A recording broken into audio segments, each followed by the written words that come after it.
Despite not having any major sports affiliations, like the MLB, NBA, NHL, NFL, the Treasure Valley is home to plenty of sports fans. Boise State football, they regularly are in the national spotlight and sell out Albertson Stadium. Boise Hawks draw a pretty big crowd in most of their games. Steelheads, consistently playoff contenders. Those might be the mainstream sports, but Southern Idaho also attracts, the tributary types. Think professional rodeo cowboys, pool players, and bowlers. Even those attract dedicated fans. But there may not be a more dedicated fan than the one John Miller met back in 1997. At any major bowling event, you'll find the pros and the fans. The pros knocking them down. The fans, serious and not so serious, eating it up.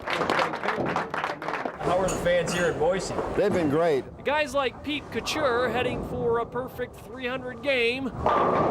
Guys like Kevin Warnock heading for the front door, hoping to cross lanes, so to speak, with the likes of pro Phil Barnes. Have you noticed any crazy bowling fans here in particular? I imagine you don't pay too much attention to what goes on. I might on the bowling, but I'm sure there is some back there. Yep, and he's heading straight for veteran Glenn Allison.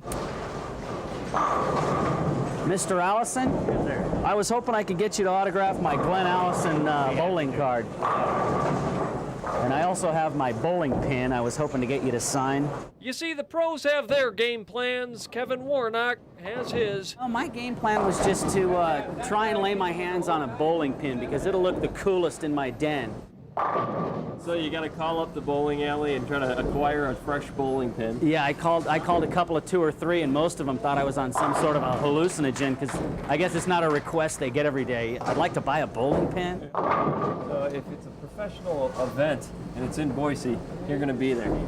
If it's got name athletes there, and it doesn't take much to be a name athlete with me. If you were on TV anytime from 1975 to the present. You're there with bowling pins and baseball cards. I'm there with Sharpie, blue, black, or red. As weird as it seems, it all about works out in the end. Pete Couture almost gets his 300 game. Kevin Warnock almost gets all his autographs. It's okay. There's always next year. So you don't feel strange about buying bowling pins and asking these guys to sign them? No, because when the dust settles down the road, people will think, whoa, what a cool thing, a bowling pin. John Miller, Idaho's News Channel 7. People will think that. Yeah, it is true. Bowling pins are kind of cool. I did not know that they were bowling cards, though.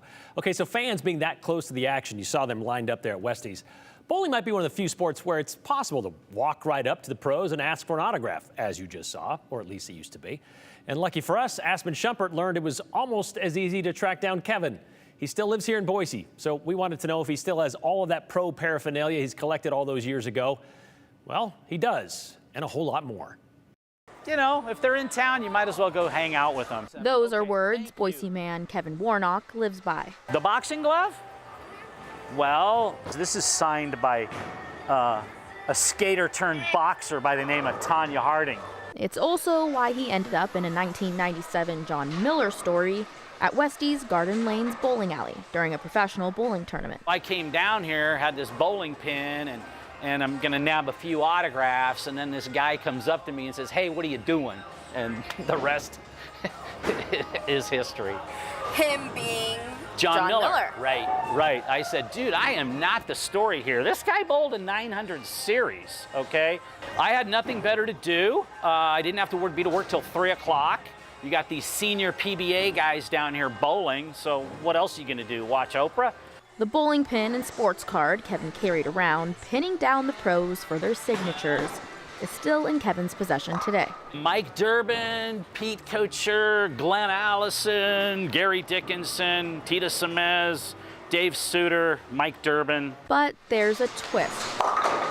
Bowling sits in the gutter of Kevin's sports preferences. I don't bowl a lot. I don't, once a decade. It wasn't pure fandom or investment thinking. It was just something I do, and I was going to come down. It is way, way, way down at the very bottom of the list. But Kevin does love collecting sports autographs and the stories behind each encounter. Yeah, that's a big hobby. It's just fun, something to do. It doesn't cost me really anything. His first autograph was a chance encounter when he was a student at Capitol High School in Boise. The beginning for me was this woman, Chris Evert, okay?